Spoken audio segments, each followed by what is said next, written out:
Bill's there doing all he can. It's such a fabulous crew.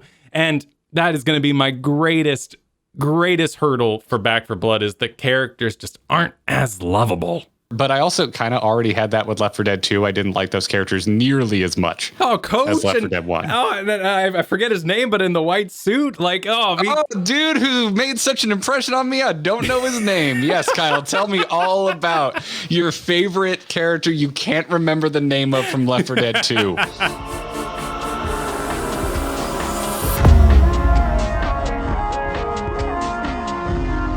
Greetings and welcome back. This is Nexus Gaming News, recorded on Tuesday, October 12th, and spooky season continues. I'm Garrett Weinzierl, here as always with Kyle Ferguson.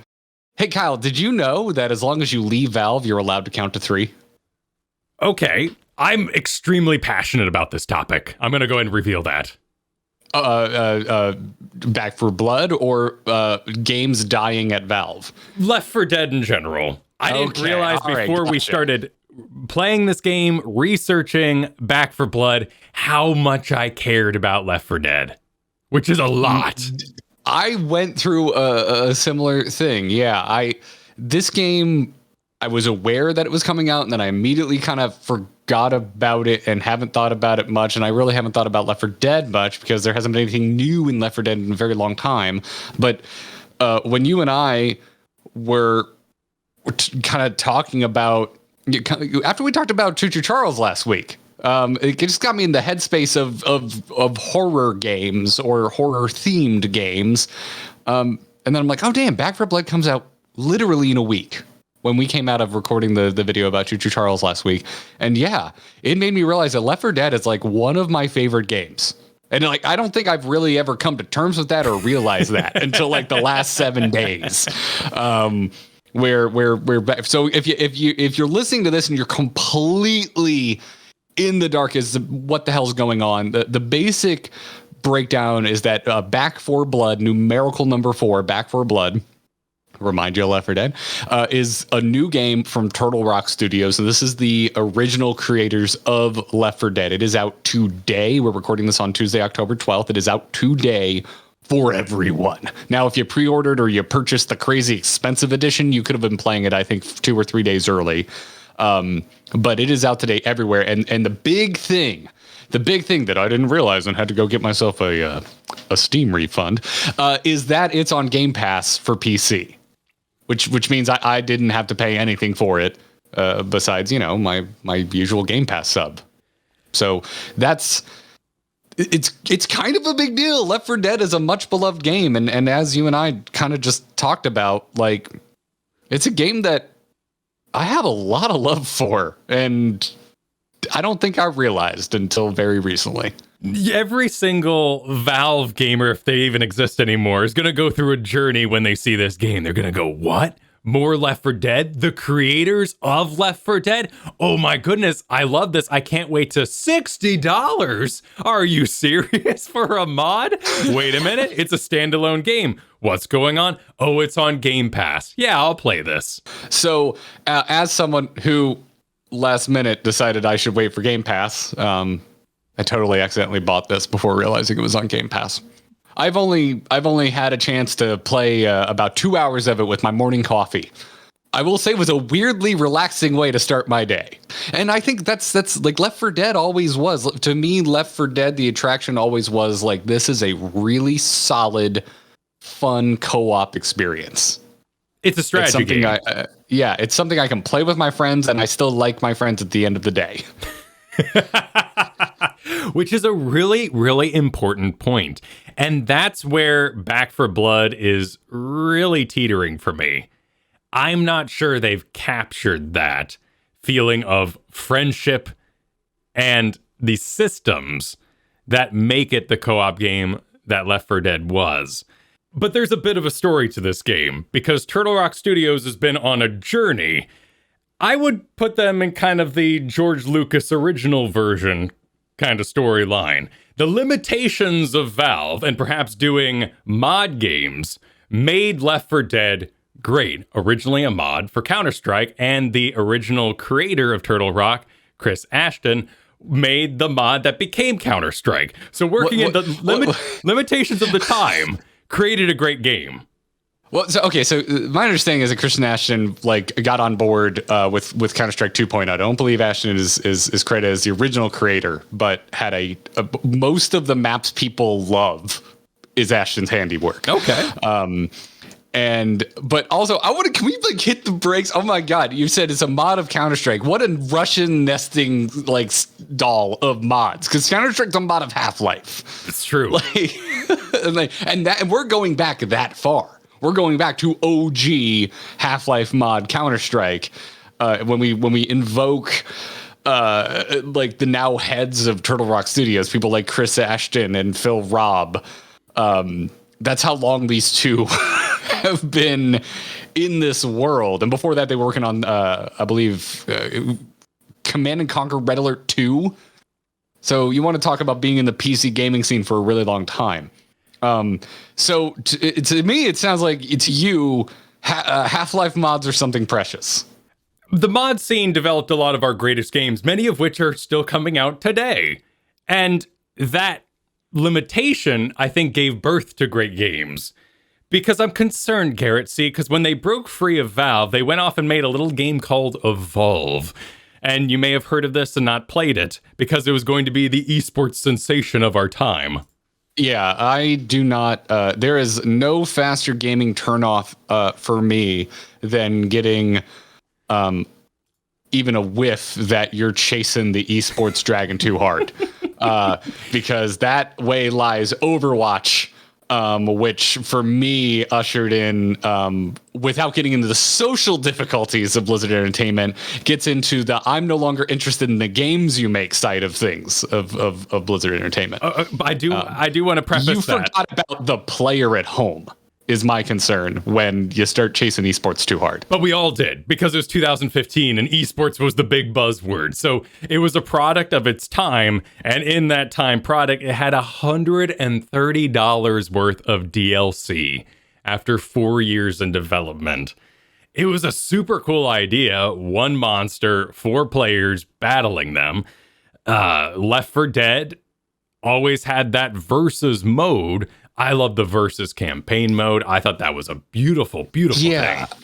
Yeah, it really kind of popularized, or for me was my first introduction to this pseudo asymmetrical PvP, right? That now, when I think about it, I think of Dead by Daylight. I think we mentioned it last week as well, but this kind of popular asymmetrical, vaguely horror themed sort of PvP thing that is now, there's a bunch of different games like that. But for me, Left 4 Dead was the first time I ever really encountered anything like that.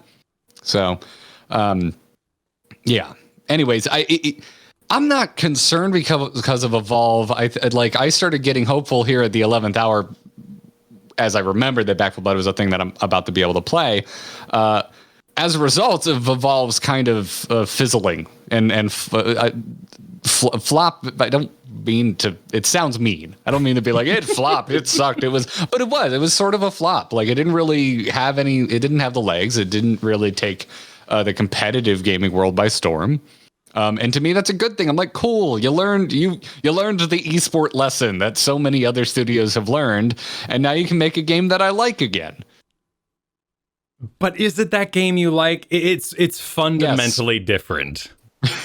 I don't think it is. It is not. It's not fundamentally different. It is. I mean, it's not a Valve's game. But it feels very much like Left 4 Dead. That's really important, and I'm really happy to hear that. And let's talk about some of those good feelings, because there are a ton of things you will recognize, such as the axe system with the 8 or so levels per act trying to get from safe house to safe house. The levels are pretty short, and particularly on easy, you can just speed right through them. There's many different kinds of guns. You, of course, remember from your Left 4 Dead, you have your staples.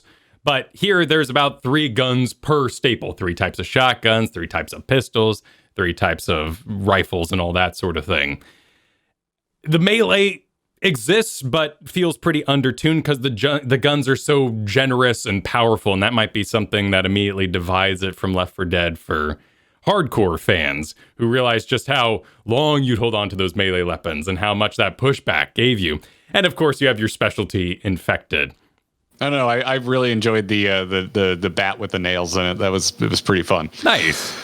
So like, I think there's hope for the melee there. So yeah, I mean, to me, like getting in, like playing through the tutorial immediately felt like Left 4 Dead. I mean, the fact that there's an act structure and you're going from safe house to safe house. It's just, it felt like coming home. It felt like your mom, or you choose your family member that you have fond food memories of, and just like your favorite meal. It's just like, oh, it smells the same, it tastes the same. You've got new artwork on, and you swapped out your couch, but the core experience, the warm sensation I feel at my core remains. I'm afraid of the systems. Oh, okay. Oh, okay. All right. So, like, you don't like cards?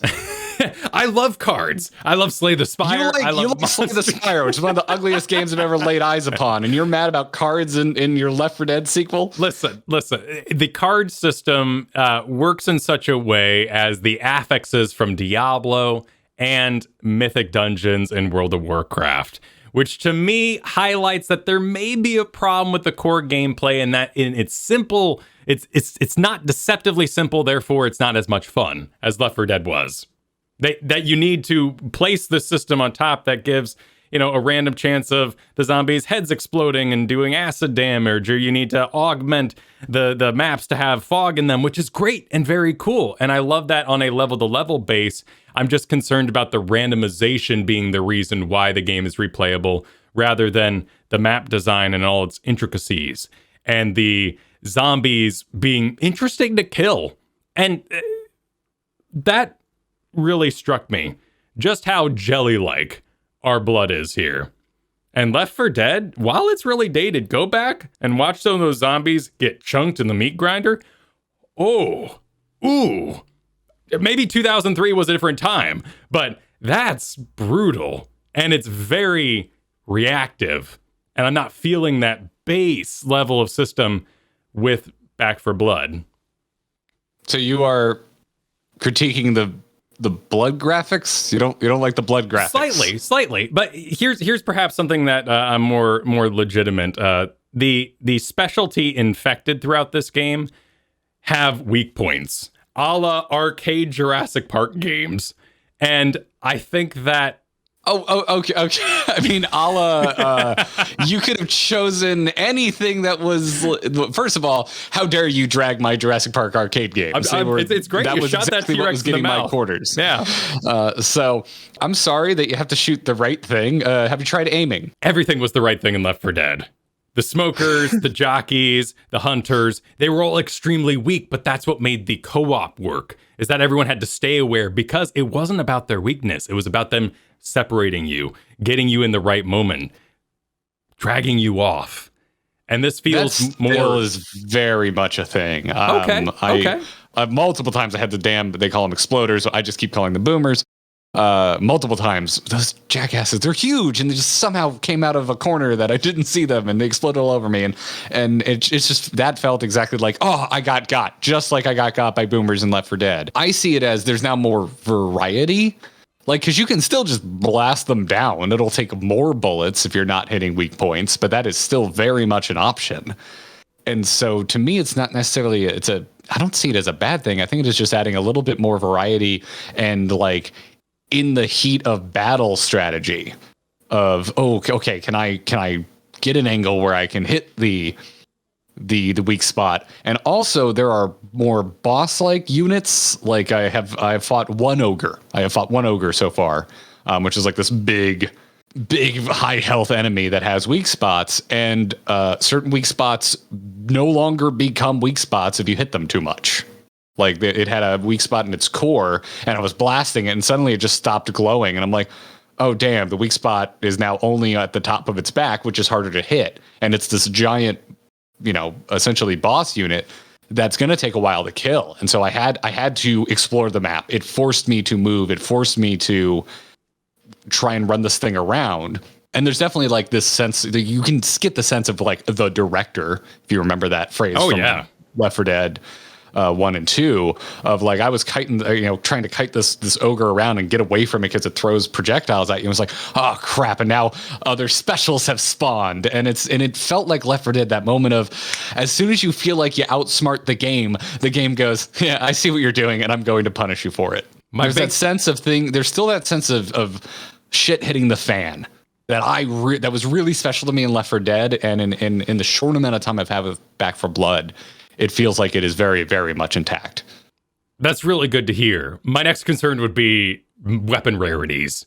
We're entering with the infected being more bullet spongy and the spawning of purple weapons, something that's a little more looter shooter, which ultimately detracts from the co-op nature of the game because I found a pistol. Who wants the pistol? I've got 2 pistols. You take the axe. And the weapons in Left 4 Dead were more about who would be good at them on your team, who liked that weapon, rather than trading things out because their rarity or damage was now higher. Well, there's still weapon class. Like you have your shotguns, your assault rifles, your submachine guns, etc. And I very quickly kind of realized I like shotguns and I like assault rifles, so I'll probably lean that way. I didn't mind the rarity system. Now I'm going to need to. That's going to be something I think that's going to take me far more time to have a take on, though, because I think as you go up in difficulty and you do experience more of the boss units, which are bullet spongy, that's going to be more impactful, right? Like the rarity, the damage that the weapons do, that's going to be more impactful when you're encountering those types of units. But when you're first starting out the game, the regular zombies, they only take a shot or two, especially if you're hitting them in the head, to drop them. And so the damage and the rarity system of the guns really only comes into play when you're dealing with the specials, which take a few more hits, or these boss-like units. But there's also, if you're concerned about like kind of the franticness of I'm out in the world, I'm not in a safe house, and I find a new gun, do I grab it or not? Everything's color coded. It'll quickly show you what's better, what's worse, or what's an equilibrium in terms of like handling damage and that kind of stuff. So you can make really, really fast on the fly decisions of, is it worth grabbing? Do I care? And a lot of like, once I kind of found the gun I liked, I ended up more or less sticking with it. Outside of like, this is a new game and I wanted to try new guns. But yeah, I stuck with an assault rifle for quite a while, just because I was having a good time with it. Even though I found like a shotgun that did more damage, I was like, whatever. I'm sticking with this. This is my gun. Plus, there's attachments, which I inherently like attachments. So I was enjoying that extra little layer of, oh, cool, I've got a gun I like, and I can kind of trick it out the way I like it. Become more invested in that gun. I understand that. I definitely have some old man hangups here, and I think you're doing a great job to dissuade me from them. However, I gotta say, a full campaign that makes sense with a story? No. Movie posters. Oh, yeah. I'm with you there. I don't need an arc. I don't need the story of your world, the worms going through eyeballs. Like, no. Like, hook me up with No Mercy Hospital. Hook me up with an airport. Back 4 Blood does hit some great set pieces, such as a bar. Love the idea of defending a bar. Classic. But that movie poster system, the noises, the music of the original game, the clear special zombies knowing exactly what they did and how they were used, I just think that was so fabulous. And the exchange of 4 main characters. And here, the customization of Back 4 Blood is great. You can pick multiple characters. I think Hoffman's great. That's Rigby from Regular Show, has a great voice. But that original crew and the Left 4 Dead 2 crew, the sassiness, the energy, the exchanges that they'd have were so real. What do you talk about in a survival situation? You talk about how much you want to eat ice cream sandwiches, not what happened to your family in a slow moment. Some of these exchanges in Back 4 Blood are so staged.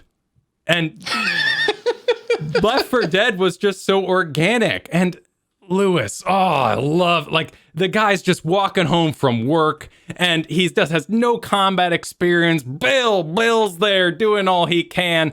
It's such a fabulous crew. And that is going to be my greatest hurdle for Back 4 Blood, is the characters just aren't as lovable. I mean, maybe they will be though. Like maybe you'll find your combo of characters Maybe that in speaks time. to you. And like I said, Hoffman, I think that's, that's very Ghostbusters. I'm feeling that. I like the voice. I'm feeling it. So hopefully I can recover from this sequel loss, because this franchise move on.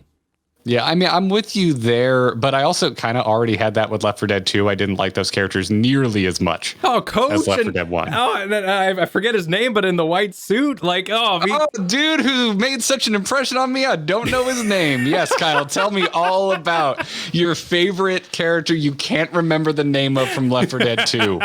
Coach is literally the only one I can remember because his name was freaking Coach. True. Southern dude with love for weapons. He was great too. I mean, the levels. Yes, I remember Leisure Suit, but that wasn't his name. I just remember there was a Leisure Suit character. That's it. That's all I got. But Francis, Bill, Zoe, and Lewis, they're so developed, and I love them dearly. Yeah. No, man. I get where you're coming from. Like, I'm ribbing you a little bit, but I get it. I get where I see your concerns. This is a game that feels very much developed to have legs and have new content added on over time. Like right now, the idea of a Back 4 Blood 2 seems silly, because there's enough systems here, I think, to keep things interesting, to add new things on. You could add new weapons to classes. You can add new attachments to the classes of weapons. You could add new characters. You could just add whole new acts. And I believe they're planning to do all of those things. There's an annual pass listed in the store. Yeah, but it's more for it's less battle pass and more like, we're going to be adding stuff, and if you get this, you get our new stuff. Yeah, more of a Fallout, or as we knew, the DLC annual passes of the past. Yeah. The one I was into was like the Division, when the first one, that was something that, to me, as someone who was enjoying the first Division, had a good value proposition. So it's almost refreshing, because it's kind of, to me, feels old school. I was expecting a more traditional battle pass, because that's what's hot right now. So I'm kind of like, oh, cool, you're just planning to add new stuff, and I can pay for that new stuff. And I can't believe I'm in a world where DLC seems kind of old school and comforting, but here I find myself. Yeah, right. But yeah, it's I share your concerns, man. You have a lot of very specific, what I would consider strange visual hangups. Would you like to know my very specific visual hangup with this game? Yes, do bring it. I am furious that I cannot see my feet. Oh.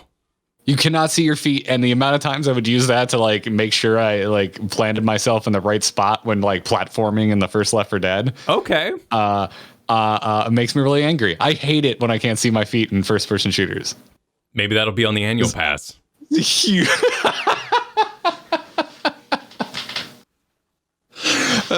Season 3, and the trailer, it pops up. You can see your feet. I get you, because sometimes making it through the really hard modes of Left 4 Dead, it was about getting in some really strange positions, hovering on the perfect pipe up on a wall in order to defend yourself in that area. I mean, proper positioning was a really, really big deal in those difficulties. Yeah, and it just, again, it made me feel more grounded, more connected to the world. In the first, this is silly, but I always played Zoe in the first one because she wore Chucks. She wore Chuck Taylors. I live in Chuck Taylors, dude. You wanted to look down and see Chuck Taylors. Yeah, no, it felt it's weird. Zoe, wearing a hoodie, skinny jeans, and Chucks, as old as Left 4 Dead is now. I was in college when it came out, and that was my uniform, dude. I lived in skinny jeans, Chucks, and a hoodie. It felt like I was in the apocalypse. Oh, hell yeah. I look down and I see a gross ass old pair of Chuck Taylors. I know it's dumb, but it meant something to me. Hey man, a lot of this is dumb and means something to us. And that's the hangups we're having here. But what I foresee as the end of this game is a core game that might get a little boring, and then systems placed on top of it, like the card system, like the supply points. the copper system with the purchases that people only use for their own augments rather than co-op. I'm afraid that these systems on top of Left 4 Dead are going to create a game that's more selfish. Well, you can still drop things for your team. And I again, in my early playthrough, got pretty happy with my gun. It kind of felt like it's mine. I've customized it. I've gotten the attachments that I want. And so I just, like, very early on started just spending my copper. I kept calling it coins. I realized it's copper in the game, but it looks like coins, and it just says C. And there's great things in there too. Like they pre-planned copper is shared among everybody. When you all split up and go looking for loot in a new open area, whatever copper you grab, shared. And that's a great sign. Yeah. And so I very quickly just started buying support things. I started buying like grenades and healing and bullets, and you can share those things. So, like I completely, I don't think I've ever understood your crazy specific concerns as much as I do right now. Like, I absolutely get where you're coming from, and I don't think you're way off base. Like there was a simplicity and approachability and a quick learning of original Left 4 Dead that I think was part of its charm.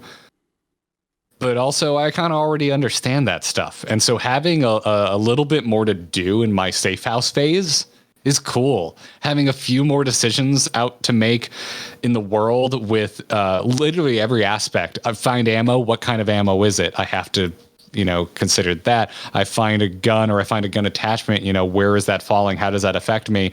I'm literally in the middle of aiming. Where do I aim? Because there's weak points. I'm kind of enjoying it because I do feel like with the first two Left 4 Deads, I don't know where you go from there. I don't know how you make that more interesting other than just making the same thing again and saying, here you go. Here's a third one that plays exactly the same. So far, my first impressions, I like the extra layers they've added, and it's kind of hitting a lot of the things that I enjoy about other shooters. Like it does feel a little slower. I've seen that in a lot of reviews. I've seen that on social media. People saying, it feels a little bit slower than OG Left 4 Dead, and it does. But there's still an obscene amount of zombies on screen at once. I wanted crowd tech. I've got it. There's still dismemberments. I've got those. And when it feels slower, like to me, it feels Call of Duty slower, not Halo slower. And I know you're someone who does not like the floatiness of Halo. So I'm hoping that when I say it's slower and it's leaning more Call of Duty, which I think is like a grounded, kind of weighty slower than a Halo floaty slow, that might sell you a little bit more. But you have Game Pass. I don't need to sell you. Play the damn game with me, Kyle. That's all I've got to tell you. I will. I'm very excited about it. Just big update. Movie posters. Just rewind back I'm with you. Yeah, dude. I'm right there with you. I don't need it. I love arcs in my serialized drama on TV. I don't like Monster of the Week, but if you're giving me a Left 4 Dead type of thing, give me a map of the week. It felt like Counter-Strike maps. It's like if I texted you when we did this 10 years ago, like, yo, you want to play Left 4 Dead? Yeah. You want to do Hospital? Like, that was an actual conversation, an actual text, or an actual Steam DM. Like, you want to go to clown level? Yeah, you want to go clown level? And I never did. They were terrifying. I hate the clowns. Absolutely hate the clowns. I did love the samurai sword. That was added in 2, right? That wasn't in 1? Samurai sword was great. That's something I'll give the 2. 2 was fun. I just didn't remember the characters as much. But anyways, I'm enjoying Back 4 Blood. I'm really excited to play it with you. This might be the first game we do a follow-up on. Like, I'm into this, and I'm curious to see how it lands for you after you get some real hours under your belt. I agree. Yeah. Hell, I'm curious where it lands for me after I get some hours under my belt. But I think it's going to do it for this edition of Nexus Gaming News. So as always, if you're watching on YouTube, make sure to like and subscribe and ring the notification bell. Take control over the algorithm. You won't miss a new upload from us, and you'll get all of the latest stuff from Kyle and me. And for our podcast listeners out there, because we do upload this as a podcast version, we upload every Tuesday afternoon. This goes for both versions. And don't forget to subscribe if you're streaming the podcast version. You can send your emails to feedback@nexusgamingnews.com. And until next time, good luck and have fun, everyone.